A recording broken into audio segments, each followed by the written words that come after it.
यकीन ही नहीं होता आज मैं SCP-4715 पर वीडियो बना रहा हूँ। सालों पहले ये one of the most requested topic थी, बट कुछ कारणों की वजह से हमेशा ये डिले हुई है। एंड SCP-4715 प्राइमरीली कनेक्टेड है दंगे और फसाद से। आपसी झगड़े और दंगे ये कोई छोटी मोटी बात नहीं है। ह्यूमन एग्जिस्टेंस में ये एक काफी कॉमन सी चीज है। हम कभी भी किसी भी चीज के लिए लड़ झगड़ते हैं। कभी कभार ये बहुत छोटी बात होती है और कभी कभार यही छोटी बात एक बहुत बड़े जंग का ऐलान भी कर देती है। कभी कभी हम छोटे से पार्किंग स्पेस के लिए लड़ते हैं और कभी कभार आपसी झगड़े और दुश्मनी इतना ज्यादा आगे बढ़ जाते हैं कि हथियार भी इन्वॉल्व हो जाते हैं। झगड़ा कभी किसी का भलाई नहीं करता। कॉन्फ्लिक्ट के वजह से हमारी धरती पे मिलियंस एंड मिलियंस ऑफ लोगों ने खून बहाया है और आगे भी बहाते रहेंगे। और इस प्रोसेस को और फास्ट करता है SCP-4715, जिसको शक्ति ही मिलती है लोगों के झगड़े और दुख से।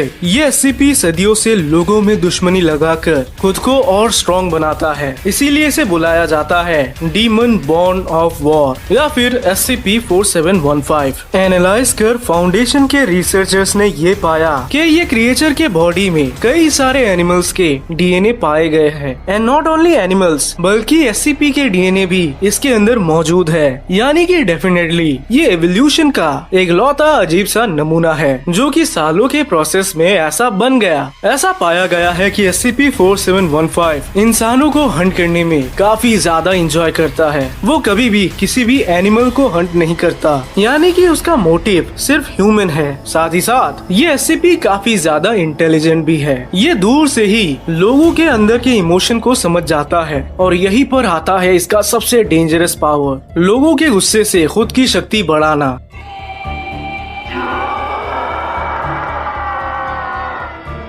एक छोटे से एग्जाम्पल से समझ जाओ। यदि आप इसे किसी डरपोक के सामने रख दो तो ये एग्जैक्ट शेप में रहेगा, लेकिन अगर दो भयानक पॉलिटिशियंस जो एक दूसरे के खिलाफ हैं उनके सामने रख दो तो ये उनके गुस्से के चक्कर में साइज में बहुत बड़ा बन जाएगा। एंड यही है इसका केस। जितना ज्यादा कॉन्फ्लिक्ट और जितना ज्यादा वॉर होगा उतना ही ज्यादा इसका शक्ति बढ़ता है और ये जायंट हो जाता है। लेकिन जैसे ही लोगों में आपसी दुश्मनी खत्म हो जाती है तुरंत इसका साइज दोबारा नॉर्मल आ जाता है और वो कभी भी छोटा होना नहीं चाहता। वो चाहता है ज्यादा से ज्यादा बड़ा होना। ये SCP काफी ज्यादा शक्तिशाली है। कई सारे हथियारों से इस पर वार किया गया लेकिन कभी भी उसका कोई फायदा नहीं होता। इनफैक्ट डेंजरस केमिकल एरिया से भी ये आराम से गुजर जाता है। सर्वाइवल के लिए उसे खाना भी नहीं चाहिए और उसकी मेन कैपेबिलिटी ये है कि वो आराम से रीजेनरेट हो जाता है। इसका मतलब SCP-682 की तरह वो भी कभी नहीं मरेगा। 90s के दशक में फाउंडेशन को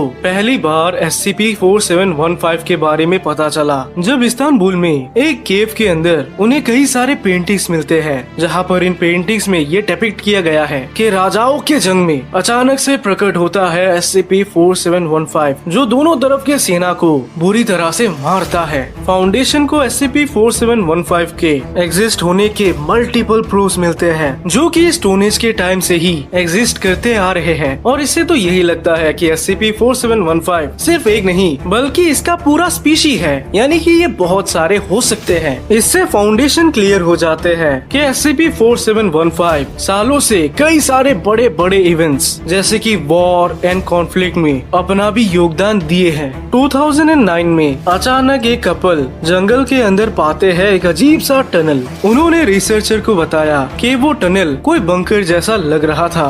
दरअसल में ये टनल एक प्रिजन है जिसका नाम है LOI 517 सिग्मा और इसे बनाया गया था SCP-4715 को कंटेन करने के लिए। प्रिजन के अंदर कई सारे अजीब से चीजें हैं जो कि आज भी जिंदा है। लेकिन सवाल ये आता है कि SCP-4715 को किसने वहाँ पर कंटेन किया था और बिना जेल तोड़े वो वहाँ से भागा कैसे? मुझे तो ऐसा लगता है कि ये जेल लोगों ने खुद के लिए ही बनाया है ताकि जब SCP-4715 आए तो वो खुद को डिफेंड कर पाए। साथ ही साथ कई सारे जगहों में फाउंडेशन ने पाया कुछ एंशिएंट पेंटिंग्स जहां ये डिपिक्ट किया गया है कि SCP-4715 अपने ही हाइट के किसी के साथ लड़ रहा है। फाउंडेशन को आज तक पता नहीं चला कि ये अननोन एंटिटी था कौन। एक और केव के अंदर पेंटिंग्स में ये डिपिक्ट किया गया है कि 3 जायंट क्रिएचर्स SCP-4715 पे अटैक करते हैं लेकिन वो उन्हें मार देता है। डेफिनेटली ये क्रिएचर्स बिगफुट होंगे। बोन्स को चेक कर फाउंडेशन को तो यही लगता है